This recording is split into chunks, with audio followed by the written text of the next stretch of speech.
Et je te laisse te connecter sur Patricia. Dis-moi comment tu l'aperçois. C'est comme si elle était isolée dans une sorte de bulle de fréquence dissonante. Ça fait comme une sorte de grille, en fait. Une sorte de grille énergétique qui se présente sous forme de grille du fait de sa dissonance énergétique et qui vient l'entourer. Et elle est reliée à, on va dire, à des croisements de cette grille énergétique-là.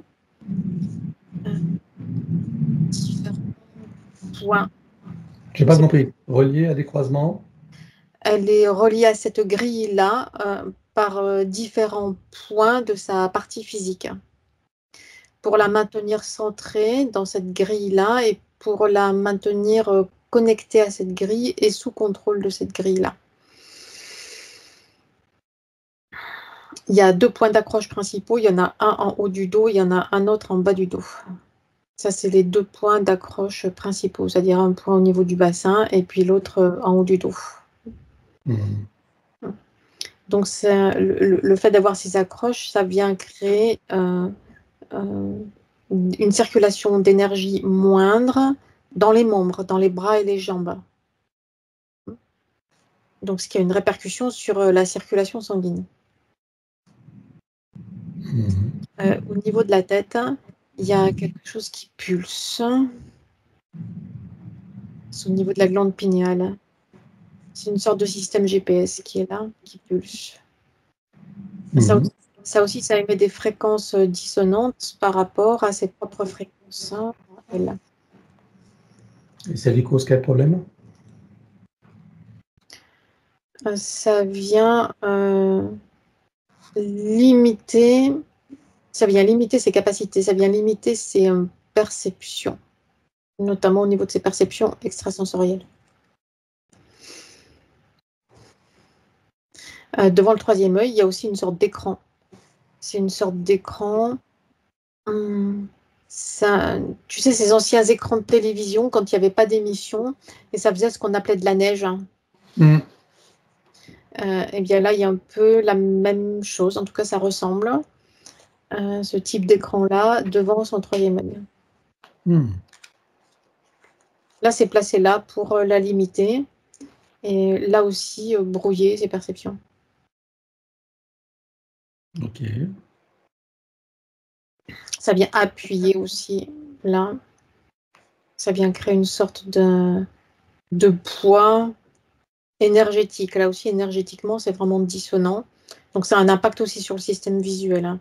Ça vient le fragiliser. D'accord. Après, quand je redescends, sous les pieds, il y a une sorte de plaque marron foncé. L'énergie en est un peu collante et gluante et ça vibre.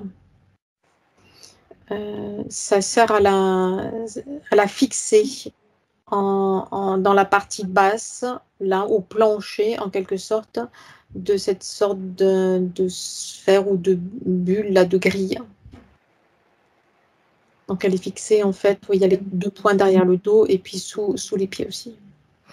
D'accord. Fixé dans le sens immobilisé ou c'est plutôt ancrage? C'est quoi? C'est Ancrage artificiel? un ancrage artificiel, mais qui par conséquence, vient l'immobiliser aussi. Et ça vient, comme la freiner, la bloquer, ça vient créer des blocages dans sa physicalité et, on va dire, dans ses expériences de vie. Ok. Ça a pour objectif de la garder sous contrôle et de la maintenir à l'intérieur de cette structure de grille-là. Il y a des perturbations au niveau de la circulation de son énergie vitale dans toute sa physicalité. Au niveau du plexus solaire, il y a une sorte de vortex qui est là présent.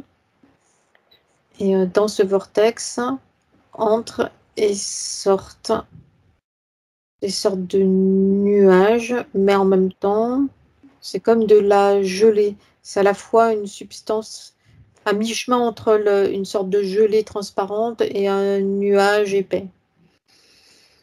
Oui. Dans Qu'est-ce que c'est ça? c'est des parasites, en fait. Dans cette sorte de substance-là, il y a des filaments noirs qui sont des parasites et qui viennent se diffuser dans tout son système digestif avec une concentration au niveau du pancréas. Et ça vient perturber toute la gestion de son énergie vitale. Ok, donc l'addiction au sucre, c'est ça? Oui, c'est directement lié, c'est même provoqué en fait par ces sortes de parasites-là. Eux sont entrés là du fait, dans un second temps en fait, du fait de sa vulnérabilité énergétique et qu'elle soit immobilisée dans cette situation d'être prisonnière en quelque sorte de cette grille énergétique-là. Ils ont profité des failles. Oui, c'est ça. Euh, au Après, il y a d'autres, mais ça vient de la grille, ça vient des intersections de cette sorte de grille là. Il y a d'autres filaments, ça ressemble à des fils de fer, qui viennent on va dire, se déployer là au niveau des intersections de la grille, et ça vient s'accrocher à elle. Mais là, toujours pareil, l'objectif, c'est de l'immobiliser. Donc ça vient bloquer ses énergies, ça vient décaler ses corps subtils. Ça vient s'accrocher au niveau du bassin, des genoux, des pieds, principalement. Ça D'accord. vient la tirer vers le bas. Et au niveau du chakra coronal, euh, c'est comme si il y a une sorte d'entonnoir là au niveau du chakra coronal. Entonnoir, c'est ça que tu as dit? Oui. Et dans cet entonnoir-là, il y a des images qui tournent. Quel type d'image? On dirait une sorte de manège avec un kaléidoscope d'images qui tournent, de présence vaguement humanoïde et blanchâtre. Vaporeuse plus que blanchâtre, c'est plus vaporeux, blanc, ouais. C'est dans quel but ça? C'est des entités qui sont là en fait. Ça aussi, ça a été posé dans un deuxième temps, justement par ces entités blanchâtres, la vaporeuse, pour, on va dire, entrer en contact avec elles. Et Ok. ça a pu se mettre en place du fait justement qu'elle était immobilisée dans cette sorte de cage. C'est comme une sorte de cage électromagnétique. Pourquoi est-ce qu'ils veulent entrer en contact avec elle? Par curiosité. Pour toutes ces entités-là, ce sont des entités de l'astral. C'est comme une sorte de... C'est comme si ces entités-là s'ennuyaient, en quelque sorte. Et communiquer avec des consciences humaines incarnées, ça fait partie de leurs occupations. D'accord. Ça n'a rien de démoniaque? Ça dépend ce que tu appelles démoniaque. Ça n'est ni bon ni mauvais.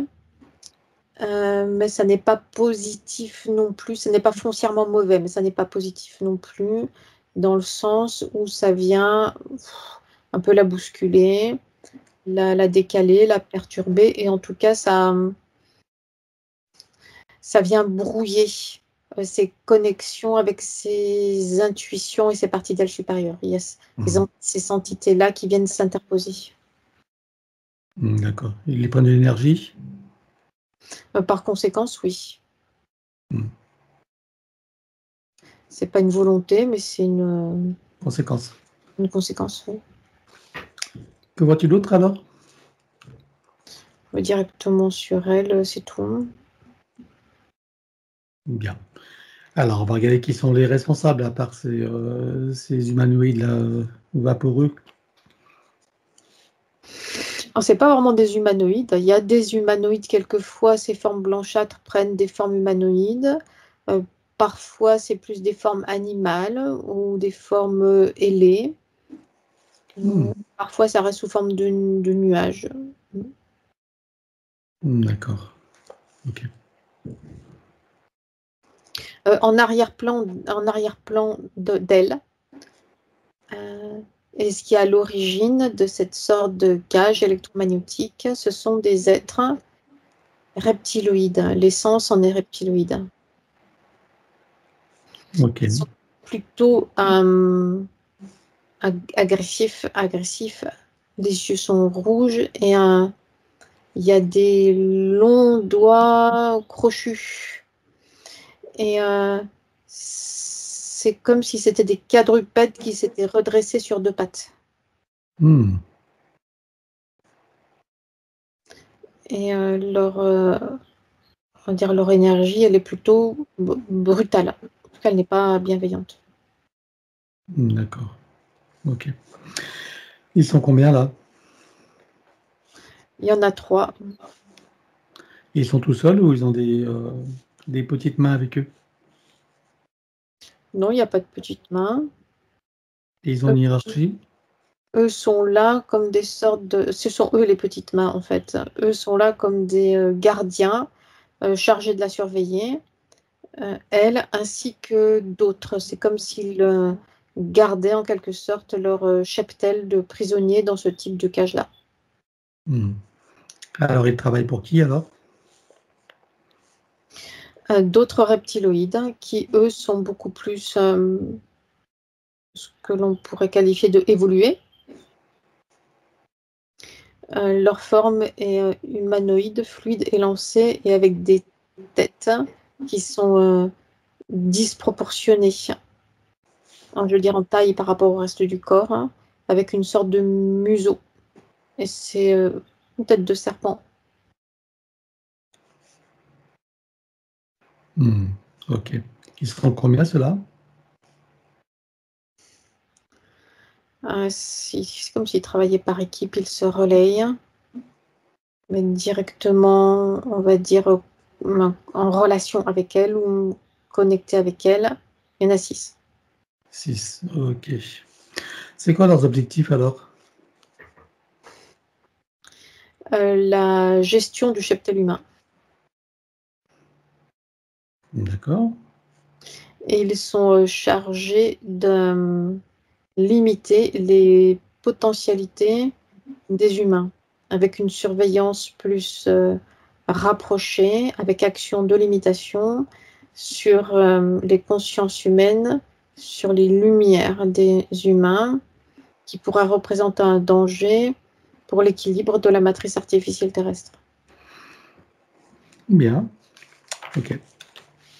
Alors, depuis quand est-ce qu'ils sont avec elle la toute première fois? Je compte à 3 et tu y vas. 1, 2, 3. C'est depuis 11 incarnations.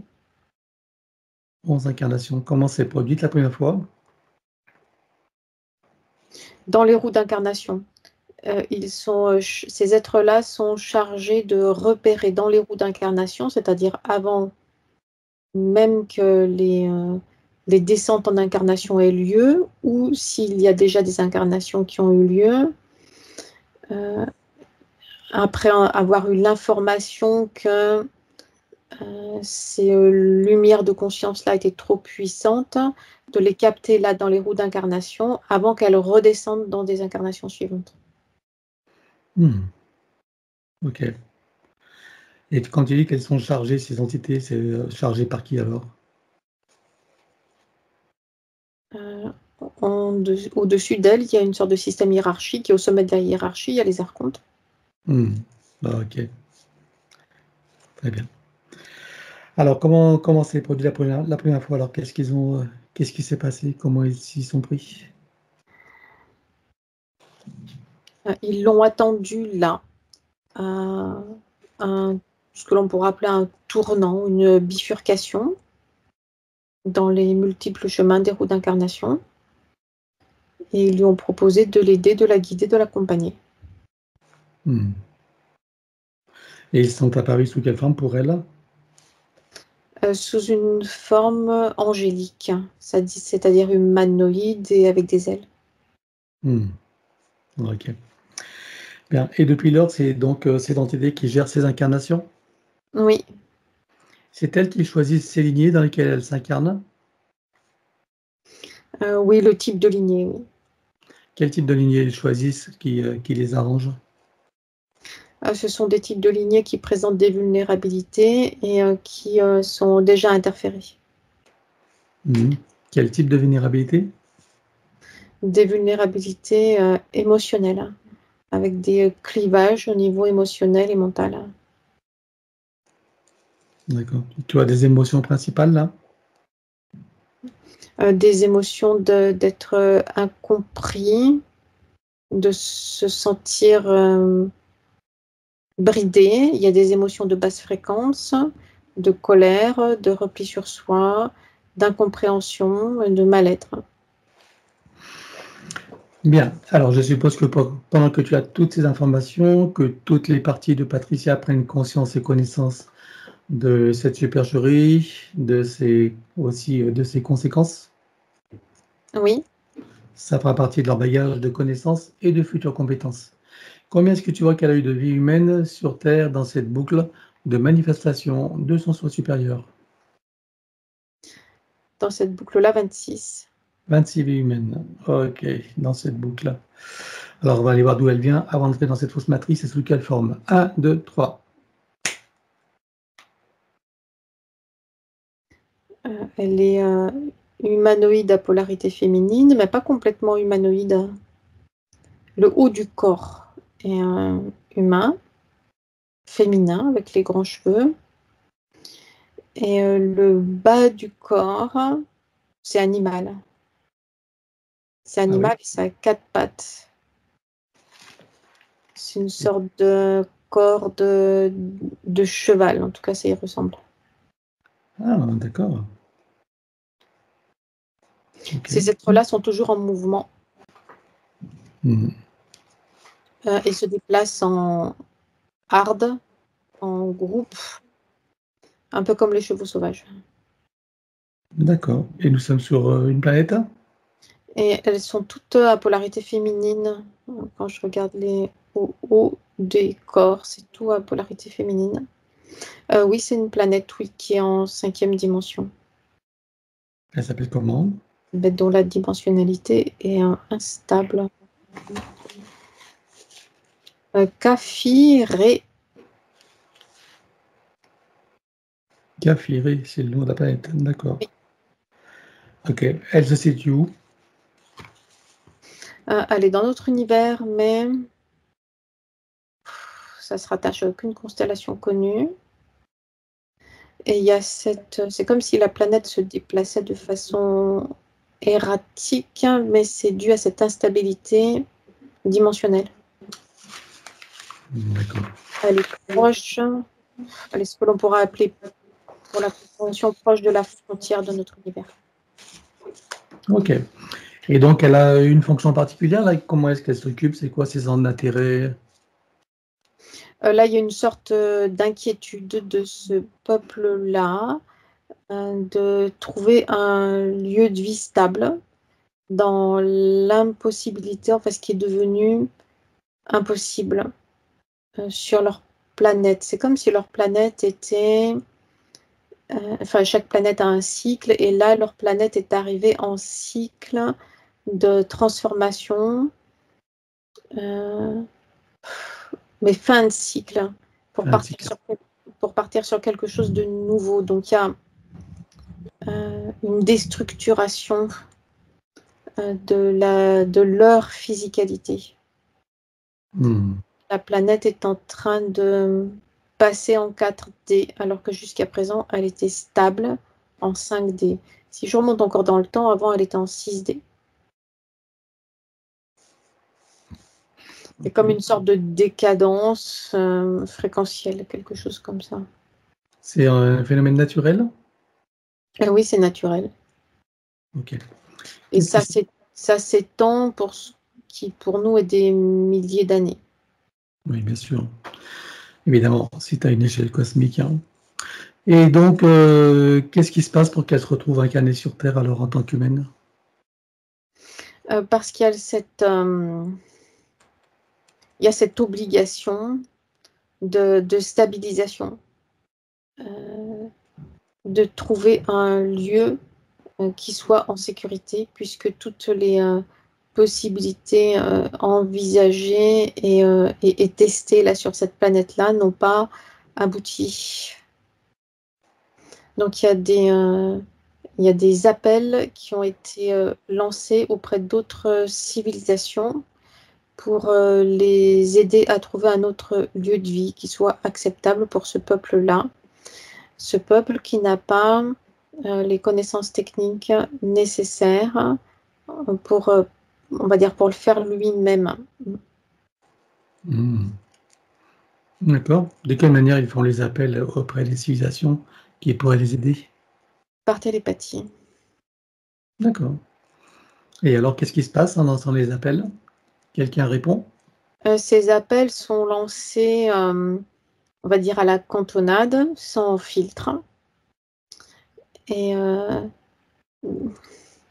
ça, je veux dire, de toutes les races, qu'elles soient positives, négatives, bienveillantes ou malveillantes, reçoivent cet appel-là.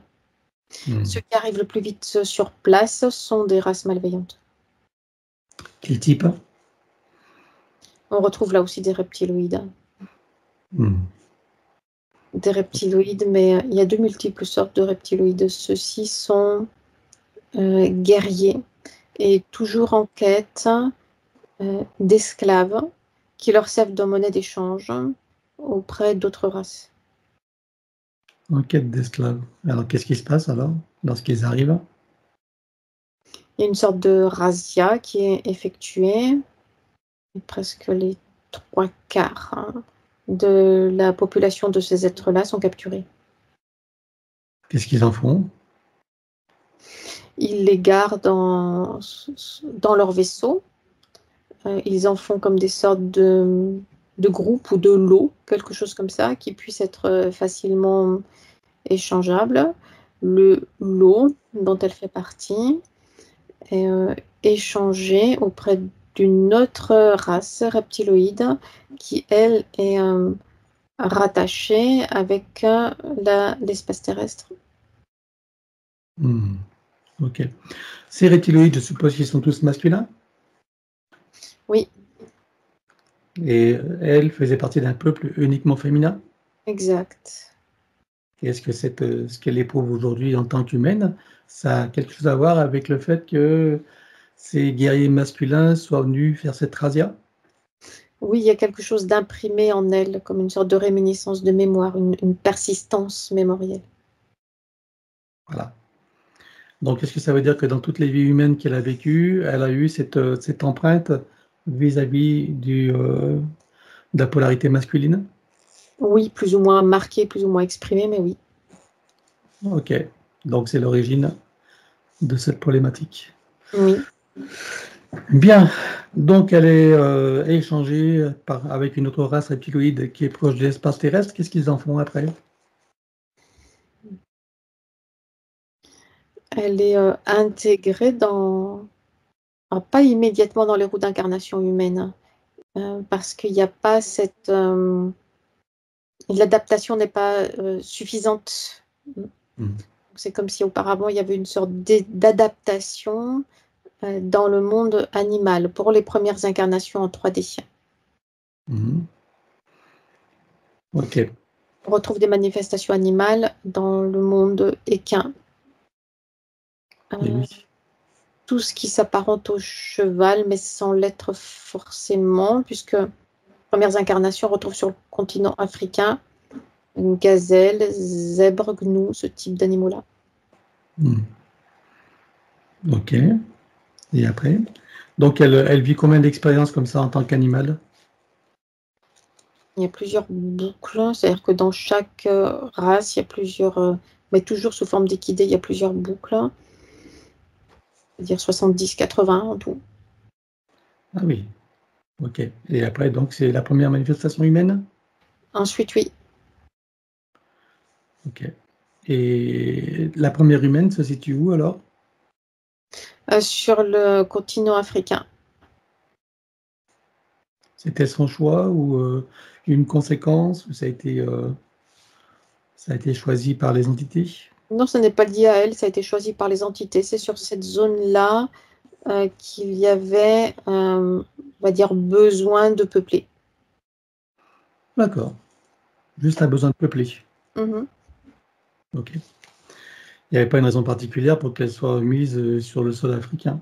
Non. D'accord. Bien, alors maintenant qu'on en sait un peu plus sur cette boucle de manifestation de son soi supérieur, tu peux revenir ici et maintenant. Oui. Voilà. Si tu la scannes encore, vois-tu des choses qui n'ont pas été vues, même si tout disparaîtra, ou des informations qui pourraient nous être utiles? Pas pour l'instant. Alors regarde son ADN éthérique, pardon, et dis-moi si tout son ADN est entièrement issu de son essence, si il est trafiqué ou pas. C'est le sien. Bien. Alors demande-lui si elle accepte que nous travaillons pour elle, sur elle et avec elle au cours de cette session. Oui. Puisque nous avons son accord en son nom, nous allons convoquer toutes les entités en lien direct et indirect avec elle jusqu'au plan archiavédique. Qu'elles le veuillent ou non, qu'elles se cachent ou non, elles n'ont pas le choix. Je compte à 3 et elles te sont toutes apparentes. 1, 2, 3. Oui. Voilà. Donc à part ces premières que tu as vues, qui vois-tu d'autres? Il y a des entités démoniaques qui sont là, qui tournent autour, hein. Donc en plus des entités qui ont déjà été évoquées. Elles appuient sur quelle faille? Sur des failles de mal-être, de frustration, alliées à de la tristesse, alliées à de la rébellion. Il y a des désincarnés aussi qui sont là, présents. Et c'est tout, là, qui tourne autour d'elle. Après, il y a les entités qui gèrent l'espace terrestre et qui remontent en hiérarchie jusqu'au plan quantique. Ok, c'est des incarnés, sont d'ordre familial. Pour certains, oui, mais pas tous. D'accord. Donc, hop, jusqu'aux archontes, et donc ces fameux parasites que tu as vus. Mhm. Bien. Alors, elle déclare à tout ce petit monde qu'elles auront tout pacte, contrat, engagement, consentement, vœu, souhait, permission, serment, allégeance, alliance, promesse, accord, tacite ou non, conscient ou non, de manière rétroactive, sur tous les plans, dans toutes les boucles, toutes les couches, toutes les vies, toutes dimensions, toute fréquence, tout espace-temps, toute bulle de création, par toutes les portes cachées, tout ce qui est secret, dans tous les plis et replis des espaces-temps, dans tous les différents états de conscience et tout ce qui est connu et inconnu en général. On ouvre un grand portail dimensionnel et toutes les entités vues et pas vues jusqu'au plan archiavélique, tout dispositif vu et pas vu, tout ce qui n'appartient pas à ces corps, énergie, conscience et information d'origine vue et pas vue, disparaît avec traces, mémoire, empreinte, écho, résonance, réminiscence, système duplicatif et reproductif, copier-coller, programmation, sur tous les plans multidimensionnels, quantiques, fractales et autres inconnus. On ouvre un grand portail dimensionnel et tout disparaît totalement. 1, 2, 3. Oui. Tu le refermes et tu l'effaces. Oui. Patricia se place dans une bulle critique de protection. Oui. Elle se crée des racines jusqu'au cœur de Gaïa et aspire énergie, substance, vitalité, structure. Oui. Elle se connecte à la source et fait descendre information originelle, énergie, conscience, puissance créatrice et amour. Oui. Elle reprend de l'énergie, se restructure, reprend de la vitalité et se souvient de qui elle est en essence, au-delà de toute forme, et le ressent pleinement. Oui. Comment vois-tu Patricia à présent? Beaucoup plus stable et légère dans son espace énergétique, hein. C'est beaucoup plus clair aussi maintenant. Bien. Alors dis-moi à présent comment réagissent ces entités. Il y a de la colère. Ça commence par du mécontentement et très vite ça se transforme en colère, une sorte de colère noire qui vient se déployer comme un nuage au-dessus d'elle. Très bien. Alors on va tous évoquer sur tous les plans comme un arrêt sur image. 1, 2, 3. Oui. Voilà, maintenant tu vas revenir en arrière et tu te positionnes à un moment juste avant que les entités réalisent qu'il se passe quelque chose. Oui. Et là tu ouvres un portail et tu vires tout. 1, 2, 3.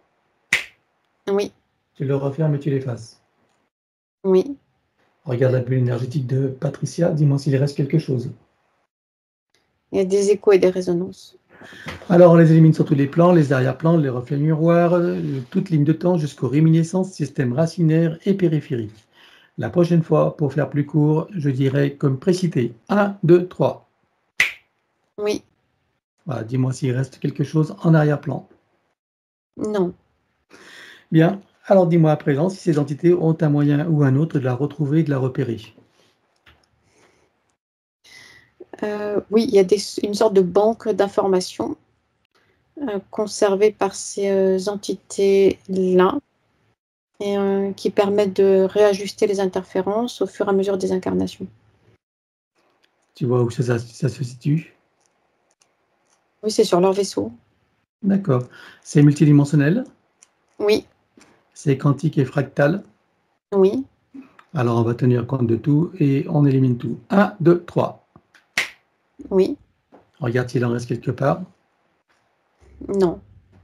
Parfait. Alors, dis-moi à présent s'ils ont encore un moyen ou un autre de la retrouver, de la repérer.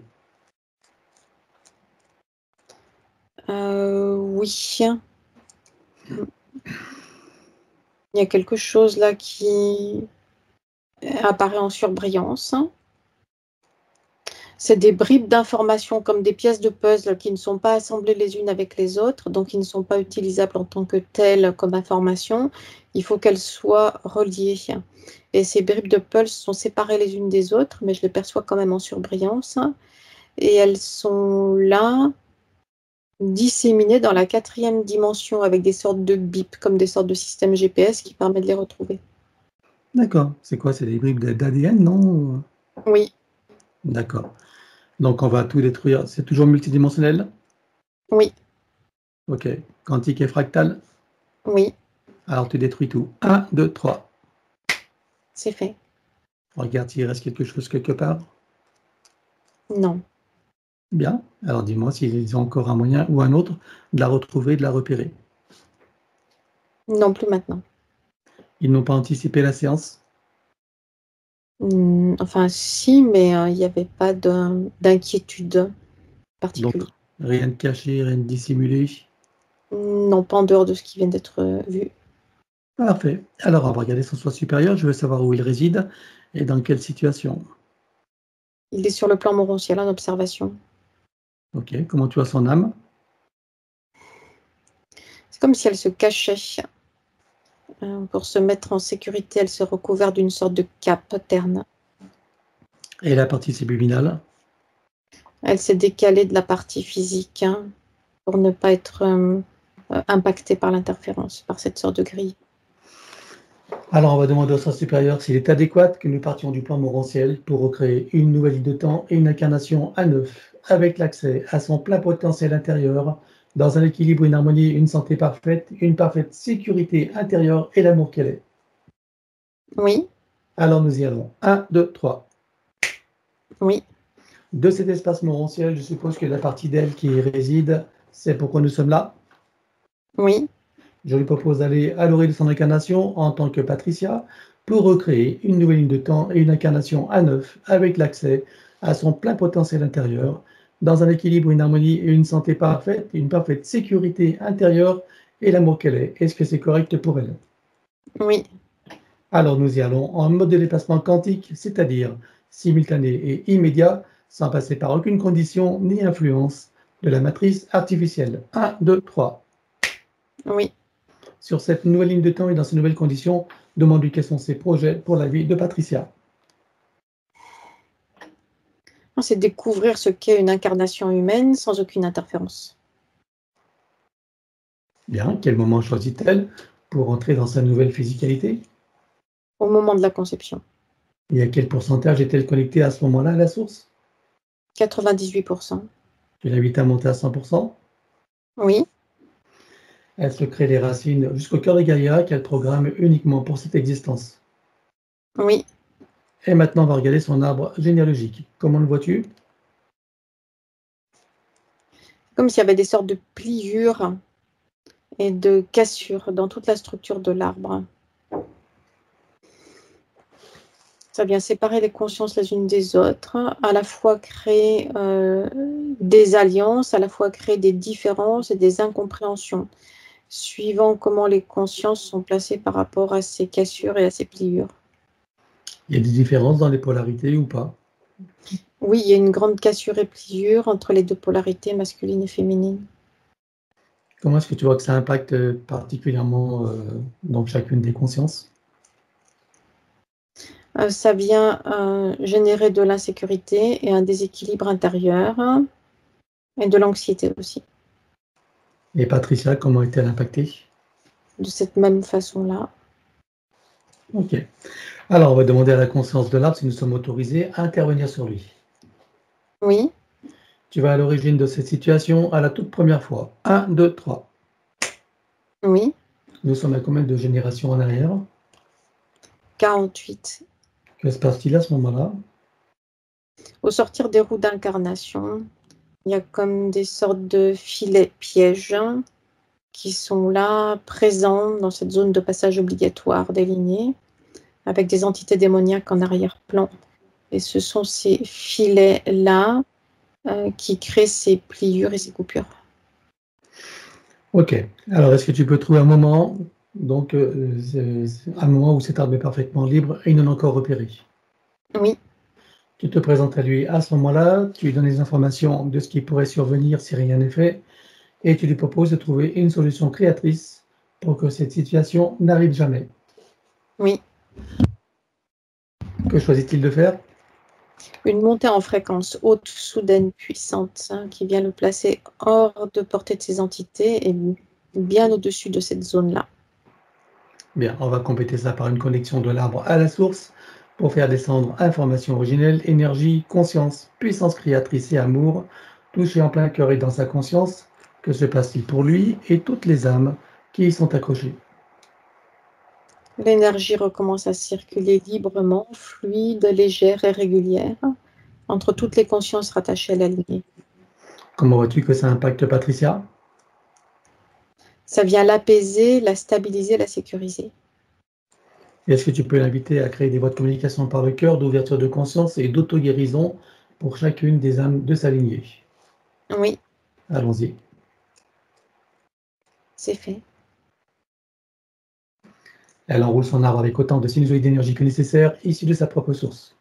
Oui, Stabilise, sécurise, pérennise et concrétise. oui.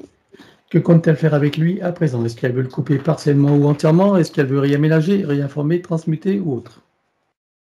Elle coupe à 26% et pour la partie restante, elle réinforme et réaménage. Dis-moi quand c'est fait. C'est fait. Bien, à présent, on va s'occuper de son ADN. Que compte-t-elle faire avec lui? Est-ce qu'elle veut le refaire entièrement à neuf ou partiellement? Est-ce qu'elle veut réaménager, réinformer, transmuter ou autre? Elle le refait. Alors, on élimine l'ancien dans les mêmes conditions que précité sur tous les plans. 1, 2, 3. Oui, Regarde si tu envoies des résidus. non. Alors, elle le recrée à neuf avec le gabarit de l'arbre de création dans la version la plus adéquate compte tenu de ses propres objectifs d'incarnation. Oui, Combien vois-tu d'hélices? Combien sont connectés et combien sont activés? il y en a 6 de connectés et 4 d'activés. Est-ce qu'elle peut activer les deux autres? Oui, Allons-y. c'est fait. Peut-elle rajouter de nouveaux programmes? Oui, Allons-y également et dis-moi quelle différence cela fera pour elle. ce sont des programmes de stabilisation, de sécurisation et de renforcement de sa base énergétique. C'est fait. Bien, à présent, on va s'occuper de l'élimination des codes matriciels limitants et ceci, on va le faire en privé comme d'habitude.